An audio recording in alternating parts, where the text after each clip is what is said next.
It's a fact that Uganda's economy is currently going through a rough patch, and this has lowered the growth projections. Actually, some believe that if only government settled its debt obligations to the private sector, would be looking at a different picture. But that's a story for another day. My name is Malaki Villa Odera. And I'm Charles Boji. Welcome to Money and Markets.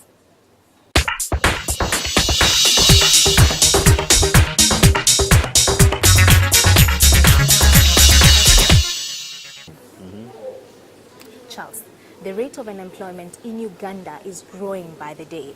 But you know what? There's a brighter side to it, because in this era of empowerment, then youth are actually embracing their creativity to make money out of it. That's right, actually. And some have come up with very great works. Trouble, though, is that most of these have failed to patent or register some of these great works. And they can't optimize dividends that way. But don't you worry, this is how you can go about it.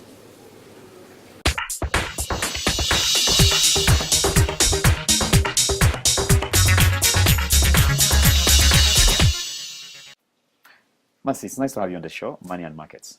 Thank you, Charles. I'm happy to be here. Thank you. Now, patents. Ugandans, of course, there are many who are wondering what this is.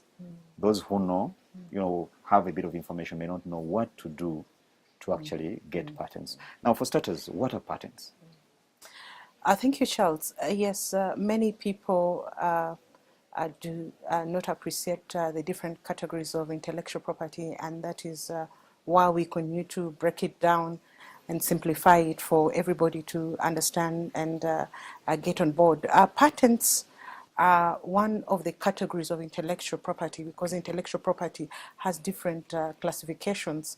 We have patents, we have utility models, we have trademarks, we have service marks, we have industrial designs, we have traditional knowledge, we have geographical indications, we have copyright, and so the list is endless.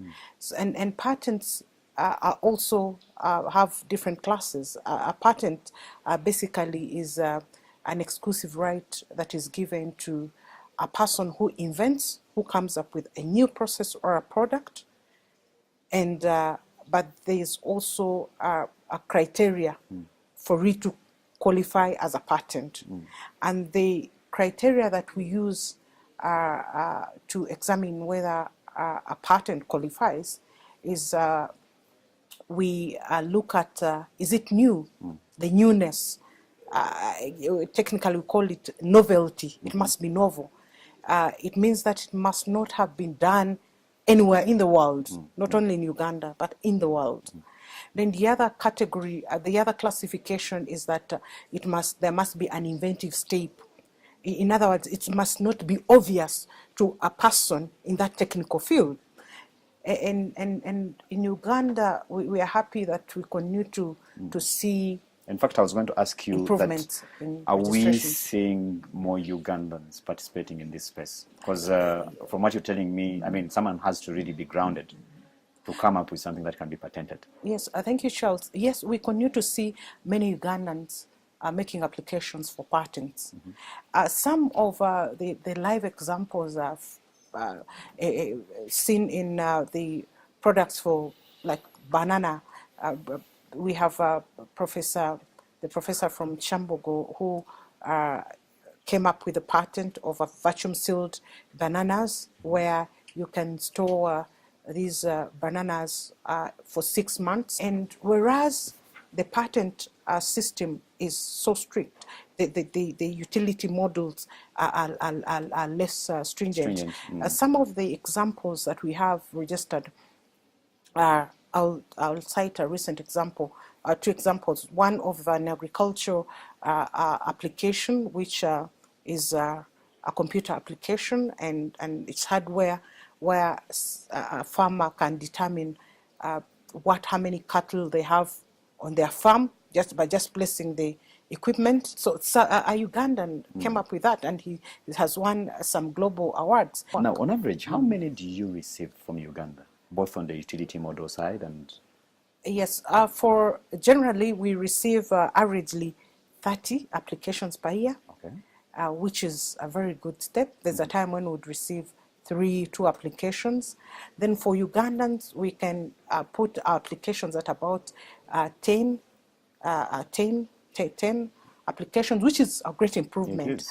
It's a great improvement. So And from which areas, which groups of people or sectors, if you don't yes, mind? we have so many scientists that have made these applications. We have many artisans. We have many students of ICT in the patent system, whereas it provides for exclusive rights. Yes. If you, Charles, is a patent holder, you exclude others from using it until they have a license. Okay. You have a right to stop others from selling, dealing in it. In fact, I was going to ask yes. you, because maybe people are not joining because they don't know the money-making opportunity that comes with yes, it. How do people make money? For purposes of our viewers who may not know this. Oh yes. For any technology, for any process, for any product or service, of course, there's an investment as to time, as to money, and all the resources, Intellectual capital and all that. intellectual capital, and there's an expectation on the return on investment.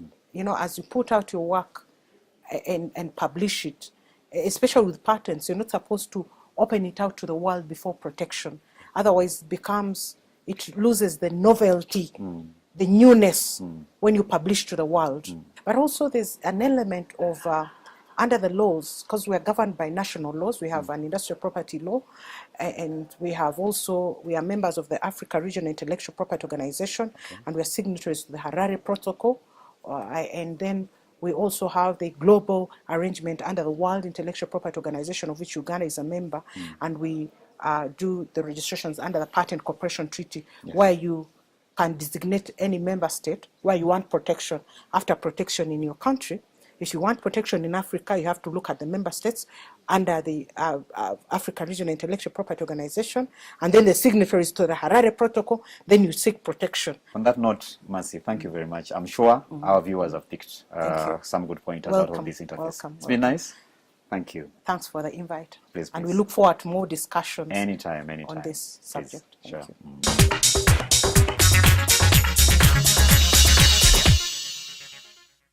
Government has proposed a raft of taxes.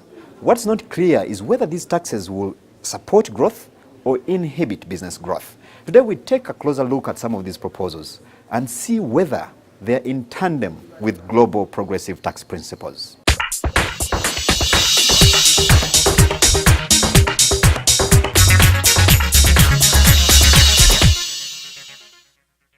Faced with a myriad of obligations, including public debt servicing to the tune of 2.7 trillion in the upcoming year, social infrastructure projects like roads and dams, and a generally huge public administration bill, among others, government is contending with the Herculean task of raising the needed funds. To this end, it has proposed a raft of taxes touching almost all areas, including SACCOs, mobile money transfers, and stationery. The pressures on government are huge. They are beyond what we are collecting. If you want, you can mention there are at times leakages.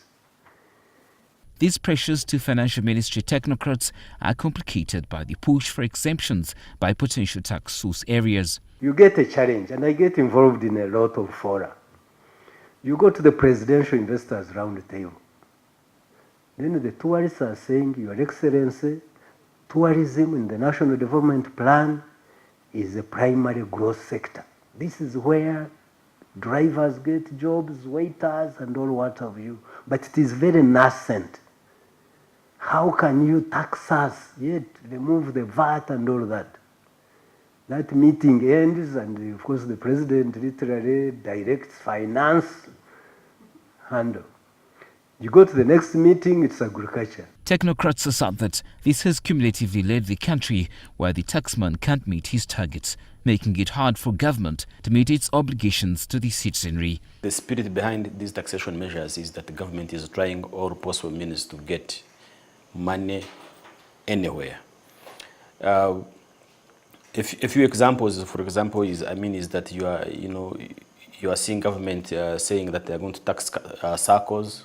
Previously, the government had said they're giving them a 10-year period. You are seeing increase in registration fees for vehicles. But to the business community, where government appears hard up, some of the proposed taxes are deemed retrogressive as opposed to being progressive. We are talking about financial inclusion. We have the mobile money, whatever is coming aboard. It's very, very challenging to make sure that you bring in tax at this very moment when the oil sectors are just growing. One of the cardinal taxation practices is to tax profit. With mobile money, many feel you are discouraging movement of money, which is an enabler of business, income and profit. Indeed, some observers believe that government needs to introduce new taxes. They, however, feel that it is looking in the wrong areas. Others think that there are better areas that government can look at for taxes. We need to look at a way of reintroducing the graduated tax. We have national IDs.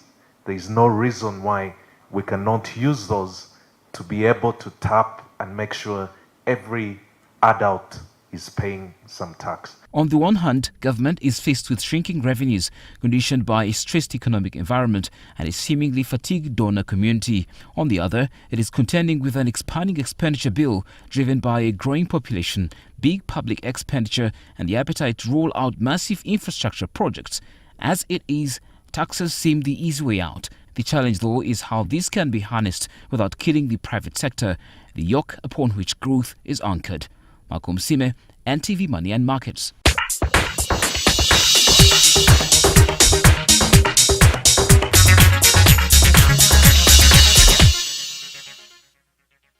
We will now take a short commercial break. Don't go away.